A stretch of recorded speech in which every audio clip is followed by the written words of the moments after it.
Hello students, welcome back. आज का topic है ट्रिग्नोमेट्रिक रेशियोज और एनसीईआरटी के क्वेश्चंस। ठीक है, तो सबसे पहले हम समझेंगे इस वीडियो में कि ट्रिग्नोमेट्रिक रेशियोज क्या होते हैं और उसके बाद एनसीईआरटी के क्वेश्चंस टॉपिक वाइज करेंगे। ठीक है, तो सबसे पहले ट्रिग्नोमेट्रिक रेशियोज होते क्या हैं। ट्रिग्नोमेट्रिक रेशियोज ऐसे टर्म्स होते हैं जो कि किसी राइट ट्राइंगल में एंगल को साइड्स के साथ कोरिलेट करते हैं। सबसे पहले आता है साइन थीटा। साइन थीटा का फॉर्मूला होता है side opposite to angle theta upon hypotenuse. इसको एक और तरीके से बोला जाता है that is perpendicular for angle theta upon hypotenuse. Cos theta side adjacent to angle theta upon hypotenuse, या फिर base for angle theta upon hypotenuse. Now before we move ahead with the rest of the trigonometric ratios, आपको make sure करना है कि कुछ ऐसे basic topics हैं जो आपके ऑलरेडी क्लियर होने चाहिए। जैसे कि सबसे पहला है ऑपोजिट और एडजेसेंट साइड्स क्या होती हैं, एक राइट ट्राइंगल में पाइथागोरस थ्योरम को कैसे अप्लाई करते हैं, फिर किसी एक राइट ट्राइंगल में परपेंडिकुलर बेस और हाइपोटेनस को करेक्टली कैसे आइडेंटिफाई करते हैं। अगर ये टॉपिक्स आपके ऑलरेडी क्लियर हैं then there is no problem, you can go ahead with the video. अगर आपके कोई टॉपिक्स इसमें से क्लियर नहीं हैं उतने, तो फिर उसके लिए मैंने एक सेपरेट वीडियो बनाया है, यहाँ पे ऊपर लिंक उसका आ जाएगा, you can check that out as well. So let's start with rest of the trigonometric ratios. Sine theta और कॉस थीटा का फॉर्मूला हम ऑलरेडी देख चुके हैं। अब बाकी के 4 ट्रिग्नोमेट्रिक रेशियोज हैं उनको भी देख लेते हैं। Tan theta side opposite to angle theta upon side adjacent to angle theta. इसको एक और नाम से हम बोल सकते हैं perpendicular for angle theta upon base for angle theta. तो नेक्स्ट है रेसिप्रोकल रेशियोज। कॉसेक थीटा जो होता है वो 1 साइन थीटा होता है, साइन थीटा का reciprocal. Sec theta 1 cos theta, cot theta 1 tan theta. इनके फॉर्मूलेज आपको याद नहीं रखने हैं, आपको सिर्फ साइन, कॉस और टेन का फॉर्मूला याद रखना है। इनके फॉर्मूले ऑटोमेटिकली उसका रेसिप्रोकल करके आपके पास आ जाएंगे। नेक्स्ट एनसीईआरटी के एक्सरसाइज 8.1 के क्वेश्चंस करेंगे हम लोग। टाइप वाइज क्वेश्चंस करेंगे जिससे कि एग्जाम में जब क्वेश्चन आएगा तो आपको क्लैरिटी हो जाएगी कि कौन सा मेथड आपको अप्लाई करना है। ओके, सो एक्सरसाइज 8.1 का first question. In triangle ABC right angled at B, AB की वैल्यू 24 है, BC की वैल्यू 7। मतलब ट्राइंगल की कोई भी 2 साइड्स दी हुई हैं, थर्ड साइड नहीं दी हुई है। Determine sine A cos A sine C cos C। दोनों के लिए हमें ट्रिग्नोमेट्रिक रेशियोज निकालने हैं। तो सबसे पहले ये ट्राइंगल गिवन नहीं है, मैंने क्वेश्चन के बेसिस पे ये ट्राइंगल खुद बनाया है, तो आपको भी खुद बनाना है। ट्राइंगल का नाम है ABC। क्या हम रैंडम कोई भी 3 पॉइंट्स ABC रख सकते हैं? रख सकते हैं? नहीं रख सकते हैं। क्यों? क्योंकि राइट एंगल एट B, उसने बोल दिया कि B एंगल को राइट एंगल मानना है, मतलब 90 डिग्री वाला एंगल B एंगल मानना है। बाकी की ये 2 पॉइंट्स आप अपने अकॉर्डिंग कोई भी रख सकते हो। इसको भी A रख सकते हो, C इसको भी रख सकते हो। ठीक है, तो सबसे पहले साइन A निकालेंगे। साइन A निकालने से पहले आपको एक चीज़ देखनी है कि इसके नीचे फॉर्मूले में हाइपोटेनस आता है। क्या हाइपोटेनस AC की वैल्यू हमको गिवन है क्वेश्चन में? AB की तो गिवन है 24, BC की भी गिवन है, बट AC की वैल्यू नहीं गिवन है। तो सबसे पहले तो लेबल कर लेते हैं इस डायग्राम को। AB की वैल्यू 24 है तो यहाँ 24 सेंटीमीटर लिख लेते हैं। BC की 7 है तो यहाँ 7 सेंटीमीटर। उसके बाद ये हाइपोटेनस कह लीजिए, ये अननोन है AC साइड, तो इसकी वैल्यू हम कैसे निकालेंगे? ठीक है, पाइथागोरस थ्योरम यूज़ करेंगे। तो AC का square is equal to AB का स्क्वायर प्लस BC का स्क्वायर। ये यहाँ पे ब्रैकेट में आपको पाइथागोरस थ्योरम एग्जाम में भी जब आप क्वेश्चन लिखोगे तो ये ऐसे करके आपको लिख देना है। जो भी फॉर्मूले आप यूज़ करते हो वो ब्रैकेट में लिख देना है। फिर AB की वैल्यू पुट कर दी, BC की वैल्यू पुट कर दी, दोनों के स्क्वायर्स निकाल लिए। मैंने आपको पहले ही बताया था कि स्क्वायर्स अगर आप 11 to 30 लर्न कर लोगे तो ये क्वेश्चंस आपके लिए ऑटोमेटिकली थोड़े से ईजी हो जाएंगे, टाइम सेव हो जाएगा। 625 आएगा सम करके। AC की वैल्यू, ये AC स्क्वायर की वैल्यू थी, ये चीज़ आप याद रखना, AC स्क्वायर की वैल्यू आई थी। AC की वैल्यू निकालने के लिए इस 625 का अंडर रूट लेंगे, 25 वैल्यू आएगी। आगे यूनिट भी लगेगी क्योंकि लेंथ की बात हो रही है, तो यहाँ पे यूनिट भी लगेगी। जो यूनिट क्वेश्चन में गिवन है वही यूनिट हम यहाँ पे लिख देंगे। क्योंकि यहाँ पे सेंटीमीटर गिवन है तो मैंने यहाँ पे सेंटीमीटर लिख दिया, अगर मीटर गिवन होता तो मीटर लिख देते। नेक्स्ट है साइन A।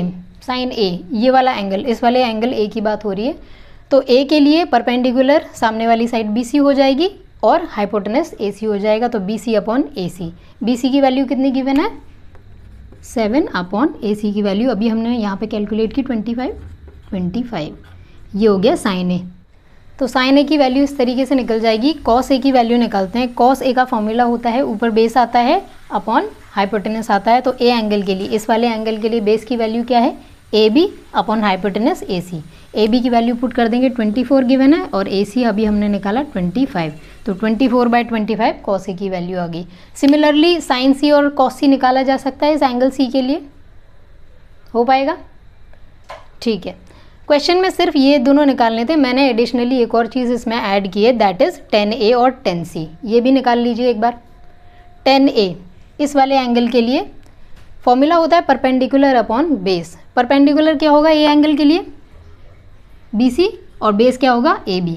तो BC अपॉन AB आ जाएगा, वैल्यू पुट कर देंगे तो 7/24, तो यहाँ पे 7/24 आ जाएगा। उसी तरह tan C की वैल्यू भी हम निकाल सकते हैं। ऑलराइट, नेक्स्ट क्वेश्चन देखेंगे, क्वेश्चन नंबर 2। अभी जो हमने फर्स्ट क्वेश्चन किया और ये सेकंड क्वेश्चन है एक्सरसाइज 8.1 का, ये टाइप 1 के क्वेश्चंस हैं। मतलब कौन सा टाइप? Pythagoras based questions. इसमें कहीं ना कहीं ट्रायंगल के 2 साइड्स कोई भी गिवन होंगे और थर्ड साइड अननोन होगा, और पाइथागोरस का थ्योरम का यूज़ करके हमें वो थर्ड साइड निकालना होगा। तो मैंने टाइप में डिवाइड कर दिया, तो अभी हम फर्स्ट टाइप ही देख रहे हैं। सेकंड क्वेश्चन भी इसी कैटेगरी में आता है टाइप 1 के, जहाँ हमने फिगर दे रखा है, फिगर 8.13 ये फिगर दे रखा है। इसमें जो 2 वैल्यूज़ हैं, मतलब हाइपोटेनस की वैल्यू और ये वाली साइड PQ, उसकी वैल्यू गिवन है, QR की वैल्यू गिवन नहीं है। तो पाइथागोरस थ्योरम का यूज़ करके हम QR की वैल्यू निकाल लेंगे। तो सिंपली h² = p² + b² का फॉर्मूला लगाया है मैंने इस ट्रायंगल के लिए। तो 13² 12² यहाँ पे QR का स्क्वायर, ये टर्म इधर चला जाएगा तो माइनस में हो जाएगा। जब आपको पता ही होगा कि टर्म्स जब ट्रांसपोज होते हैं, एक साइड से दूसरे साइड में जाते हैं, तो उसका साइन चेंज हो जाता है। तो दोनों टर्म्स को माइनस करेंगे तो 25 आएगा। फिर QR निकालने के लिए, क्योंकि ये स्क्वायर था, तो QR निकालने के लिए इसका अंडर रूट लिया तो 5 सेंटीमीटर वैल्यू आ गई। तो मैंने यहाँ पे लिख दिया 5 सेंटीमीटर। ठीक है, अभी क्वेश्चन में tan P की वैल्यू निकालनी है, cot R की वैल्यू निकालनी है, और दोनों को माइनस करके जो भी वैल्यू आएगी उसको फाइंड आउट करना है। तो tan P क्या होगा? P ये एंगल, इसके लिए परपेंडिकुलर अपॉन बेस। tan का फॉर्मूला क्या होता है? Perpendicular upon base. तो P के लिए परपेंडिकुलर कौन सी साइड होगी? QR अपॉन बेस कौन सी साइड होगी? PQ। क्या वैल्यू आएगी? एक बार यहाँ पे वीडियो को पॉज करके आप खुद इसको कैलकुलेट करने का ट्राई करो थोड़ा सा, ठीक है? ओके, तो QR की वैल्यू आएगी 5/PQ की 12, तो 5/12। cot R के लिए cot की वैल्यू निकालनी है। हमें पता है cot क्या होता है? 1/10। तो जो 10 का फॉर्मूला होता है उसका ऑपोजिट हो जाएगा base upon perpendicular. R angle के लिए लिखेंगे, इस R एंगल के लिए क्या होगा? R एंगल के लिए बेस ये वाली साइड QR और परपेंडिकुलर PQ, तो QR/PQ। यहाँ भी QR/PQ आया, यहाँ भी QR/PQ, ये भी आ जाएगा 5/12। ठीक है, दोनों टर्म्स क्योंकि यहाँ पे माइनस हो रहे हैं, तो दोनों टर्म्स क्योंकि सेम है, तो आंसर क्या आ जाएगा ऑटोमेटिकली? यस, आंसर आ जाएगा 0। ऑलराइट, अब यहाँ पे क्वेश्चंस बहुत तरीके से वेरिएंट आ सकते हैं, जैसे कि tan P - cot R बोला था, तो यहाँ पे sec P - cosec R, sec P - sin R। कोई भी जो 6 ट्रिग्नोमेट्रिक रेशियोज़ हैं उनका डिफरेंट तरीके का अर्थमेटिक कॉम्बिनेशन यहाँ पे बना के आपको क्वेश्चन फॉर्म हो सकता है। ऑलराइट, नेक्स्ट चलते हैं पाइथागोरस थ्योरम के बेस्ड क्वेश्चंस की कैटेगरी में। ये आएगा आपका नेक्स्ट क्वेश्चन। तो नेक्स्ट क्वेश्चन है एग्जाम्पल नंबर 3 NCERT का। Consider triangle ACB right angled at C in which AB is equal to 29 units, BC is 21 units and angle ABC is theta। Figure भी दे रखा है हमको। डिटरमिन द वैल्यूज़ ऑफ, ये दोनों expressions की value यहाँ पे निकालनी है। तो सबसे पहले तो जो इन्फॉर्मेशन दे रखी है उसके थ्रू डायग्राम बना सकते हैं, या फिर इस क्वेश्चन में तो डायग्राम उसने सीधा भी दिया हुआ है। तो इसके अंदर हम देख सकते हैं कि 2 साइड्स गिवन है, तीसरी गिवन नहीं है। अगेन पाइथागोरस बेस्ड क्वेश्चन है, पाइथागोरस थ्योरम अप्लाई करेंगे, तीसरी साइड निकाल लेंगे। यहाँ पे एक चीज़ आप नोट कर सकते हैं कि ये जो एक्सप्रेशन आता है माइनस का या प्लस का, इसके कुछ सेट वैल्यूज़ हैं, ट्रिपलेट्स, पाइथागोरस ट्रिपलेट्स बोलते हैं। अगर आप वो कुछ सेट वैल्यूज़ को याद कर लेंगे तो आपके लिए ये क्वेश्चन करना थोड़ा सा टाइम सेविंग हो जाएगा। उसके बारे में मैं आपको नेक्स्ट अभी बता दूंगी।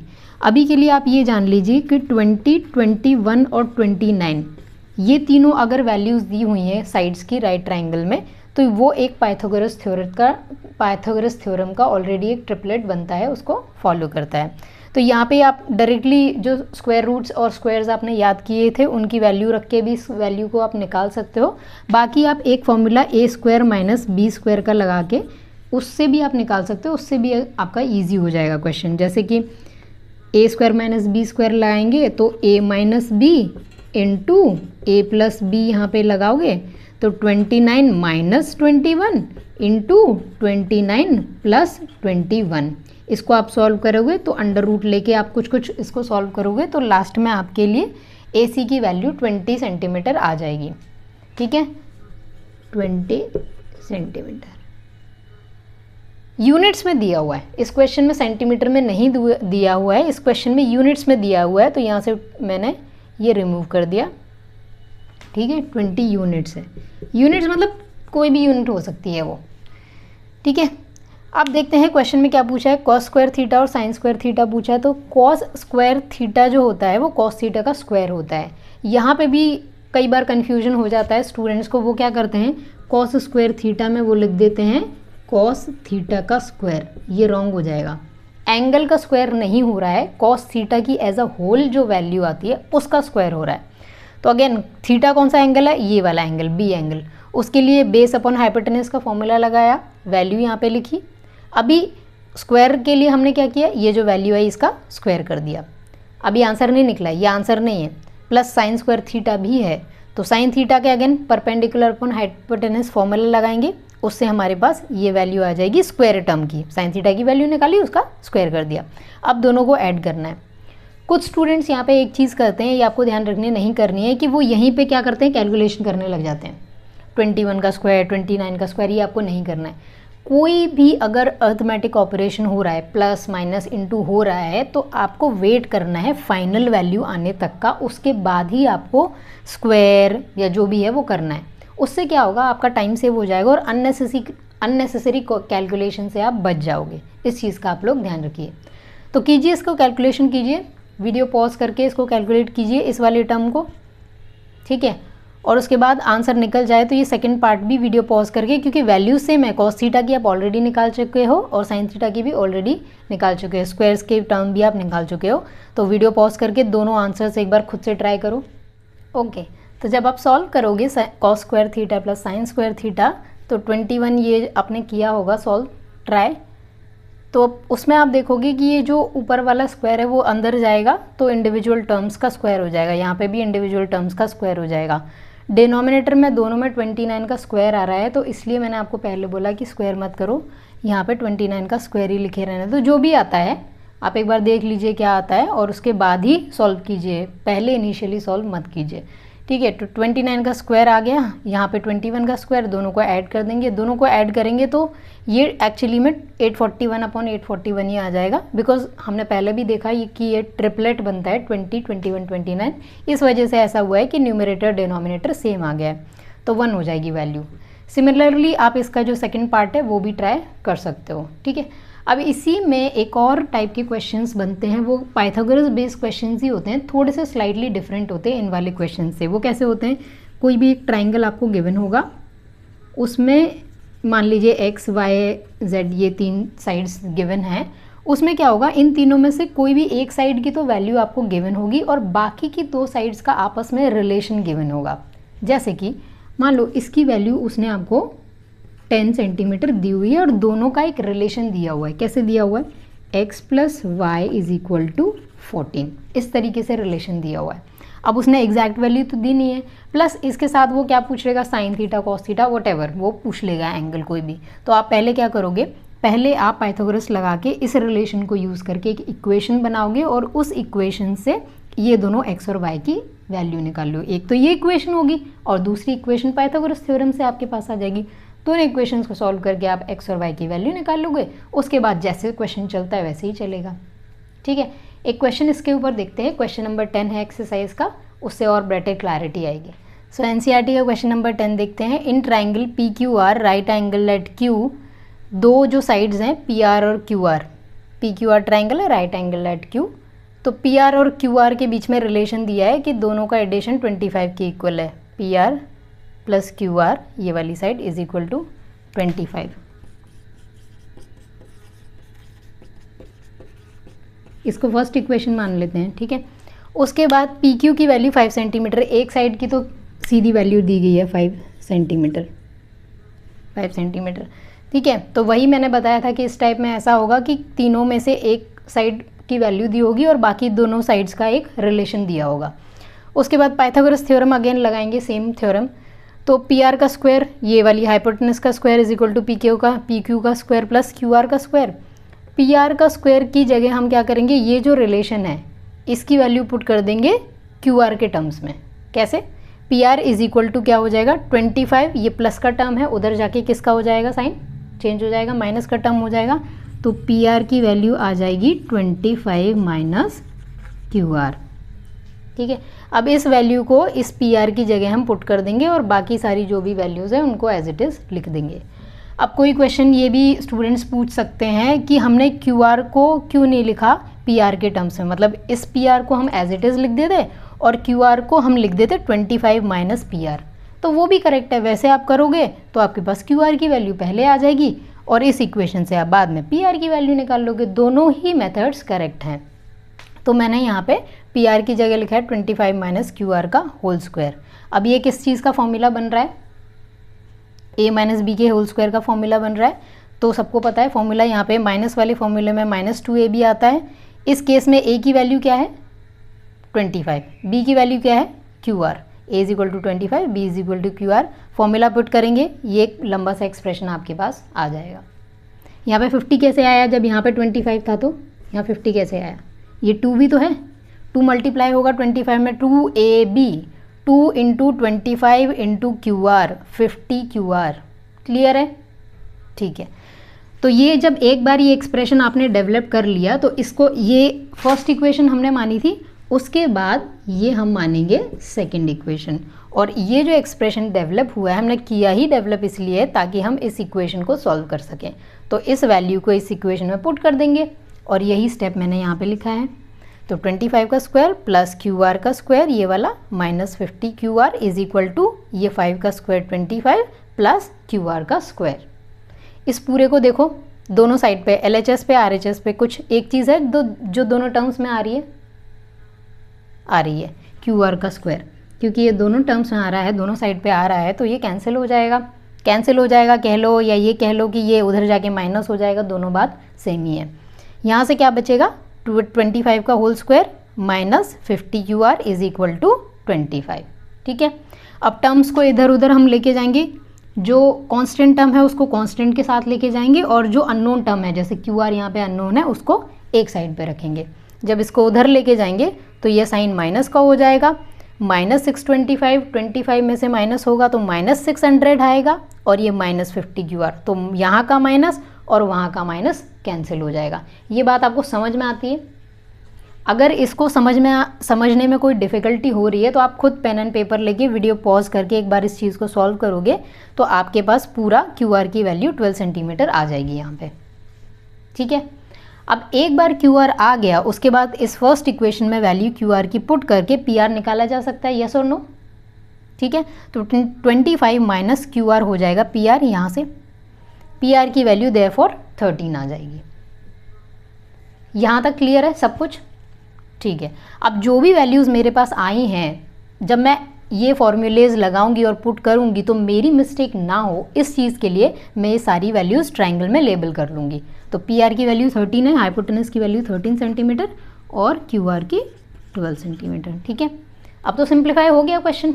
अब तो जैसे हर बार करते थे वैसे कर लेंगे। साइन पी की वैल्यू कैसे निकालेंगे, क्या होता है formula, perpendicular upon hypotenuse. P angle है, ये याद रखिएगा, ये आर एंगल मत ले लेना, बहुत स्टूडेंट्स यहाँ पे मिस्टेक करते हैं। पी एंगल की बात हो रही है तो पी एंगल के लिए ही परपेंडिकुलर लगाएंगे दैट इज क्यू आर, और पी एंगल के लिए ही बेस लगाएंगे दैट इज पी क्यू, ठीक है। हाइपोटेनस तो सेम रहता है, ये तो हमें पता है, ठीक है। हो जाएगा ये तीनों, ट्राई कर सकते हो आप, ठीक है। एज होमवर्क ले लो इसको और ट्राई करना अपने से, ठीक है। ओके, अब देखते हैं next question.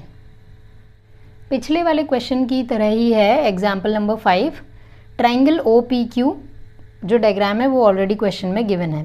Triangle O P Q है, right angle at P, P 90 degree है, ओ पी की वैल्यू 7 सेंटीमीटर दी हुई है, O P is equal to 7 centimetre.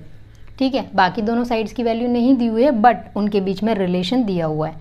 तो ये जो रिलेशन है इसको फर्स्ट इक्वेशन मान लेंगे क्या, O Q minus P Q is equal to 1। तो इस टर्म को उधर ले जाएंगे, प्लस हो जाएगा, तो O Q is equal to 1 plus P Q. ये हो गई इक्वेशन नंबर 1। ठीक है, इसके बाद क्या करेंगे, सेकंड इक्वेशन कहाँ से आएगी आपको पता है, पाइथागोरस थ्योरम यूज़ करेंगे। H is equal to H square is equal to P square plus B square. Hypotenuse क्या है, ओ क्यू, ओ क्यू का square is equal to O P का स्क्वायर प्लस क्यू पी का square या P Q का square जो भी है। ठीक है, यहाँ पे आप वीडियो पॉज कीजिए और एक बार खुद क्वेश्चन ट्राई कीजिए, उसके बाद ही आगे बढ़िए। ठीक है, तो ओ क्यू की जगह हमने 1 प्लस पी क्यू ये वाली वैल्यू यहाँ पे पुट कर दी। स्क्वायर करेंगे तो ये कौन सा फॉर्मूला आपको बनता हुआ दिख रहा है, ए प्लस बी के होल स्क्वायर का formula, where A is equal to 1 ये और b is equal to P Q. Formula put करेंगे, ये एक लॉन्ग टर्म आपके पास आ जाएगा ये। अब इसका क्या करना था, जैसे पहले वाले क्वेश्चन में हमने किया था, ये जो इक्वेशन बनी है पाइथागोरस के थ्रू, सेकंड इक्वेशन, इसमें इस वैल्यू को हम पुट कर देंगे। क्या बनेगा, 1 प्लस पी क्यू का square plus 2 P Q is equal to 7 7 जा, ये वाली वैल्यू कितनी आएगी 49 प्लस क्यू पी का होल स्क्वायर। अब क्या चीज़ कॉमन है, यहाँ पे मैंने क्यू पी लिखा है, यहाँ पे पी क्यू लिखा है, बट एक्चुअली में दोनों सेम साइड है, यही वाली साइड है। तो इस चीज़ को आप करेक्ट कर सकते हो, इसको क्यू पी की जगह पी क्यू भी लिख सकते हो। ये दोनों आपस में कैंसिल हो जाएंगे, क्या बचेगा यहाँ से 2 पी क्यू और यहाँ से 1। अब इस 1 का क्या करोगे आप, अननोन वैल्यू तो पी क्यू है, ये 1 और 49 कांस्टेंट है, तो इन कांस्टेंट को हम राइट हैंड साइड पे लिख देंगे। इसको जब आप उधर लेके जाओगे तो ये अभी इसके आगे कोई साइन नहीं है, तो प्लस का साइन होता है जब भी हमने सीखा है कि किसी नंबर के आगे कोई साइन नहीं होता, तो प्लस का साइन होता है, उधर जाएगा तो माइनस का साइन हो जाएगा। तो 49 माइनस 1 दैट इज 48। सॉल्व करेंगे, 2 पी क्यू में क्या हो रहा है, मल्टीप्लाई हो रहा है, उधर जाएगा क्या हो जाएगा, डिवाइड हो जाएगा। तो 48 डिवाइडेड बाई 2, पी क्यू की वैल्यू क्या आ जाएगी, P Q is equal to 24। Unit यहाँ पे क्या दी हुई है, सेंटीमीटर, तो यहाँ पे क्या लगा देंगे, सेंटीमीटर। पी क्यू की वैल्यू आ गई। अब क्या करते थे हम नेक्स्ट, इक्वेशन 1 से, ये इक्वेशन 1 से हम क्या करेंगे, ओ क्यू की वैल्यू निकाल लेंगे। ओ क्यू कितना आएगा, 1 plus P Q that is 25। O Q is 25 centimetre. अब हमारी मिस्टेक ना हो उसके लिए हम ये वैल्यूज़ इस डायग्राम में लेबल कर देंगे। O Q is equal to 25 और P Q is equal to 24 centimetre, sorry 25 centimetre. ठीक है, अब सिंपल हो गया हमारा काम। साइन क्यू की वैल्यू निकालनी है, कॉस क्यू की वैल्यू निकालनी है। आप बताइए क्या होगी साइन क्यू की वैल्यू। क्यू ये वाला एंगल है, अगेन मिस्टेक नहीं करेंगे इस वाले एंगल के साथ, ये वाला एंगल। साइन क्यू की वैल्यू हो जाएगी O P upon O Q that is 7 upon 25, correct. Cos Q की भी सिमिलरली निकाल लेंगे। ठीक है, होमवर्क में आपको मैं कॉस क्यू देती हूँ, यहाँ पे खुद ट्राई कीजिए। बाकी के जितने भी क्वेश्चंस हैं इस एक्सरसाइज के, वो हम इस वीडियो के नेक्स्ट पार्ट में कवर करेंगे। तो इस वीडियो में इतना ही रखते हैं, बाकी के जो क्वेश्चंस हैं इस एक्सरसाइज के वो हम नेक्स्ट वीडियो में कवर अप करेंगे। अगर आपको ये वीडियो पसंद आया है तो प्लीज़ अपने फ्रेंड्स के साथ भी इसको शेयर कीजिए, चैनल को सब्सक्राइब कर लीजिए ताकि फ्यूचर में जितने भी वीडियोस मैं अपलोड करूं वो आपको टाइमली मिल सकें। प्लस अगर समझ में आया तो मेरे को सपोर्ट करने के लिए आप ये वीडियो लाइक कीजिए। जो भी आपका फीडबैक है इसके रिलेटेड वो आप कमेंट सेक्शन में बता सकते हैं। Thank you so much.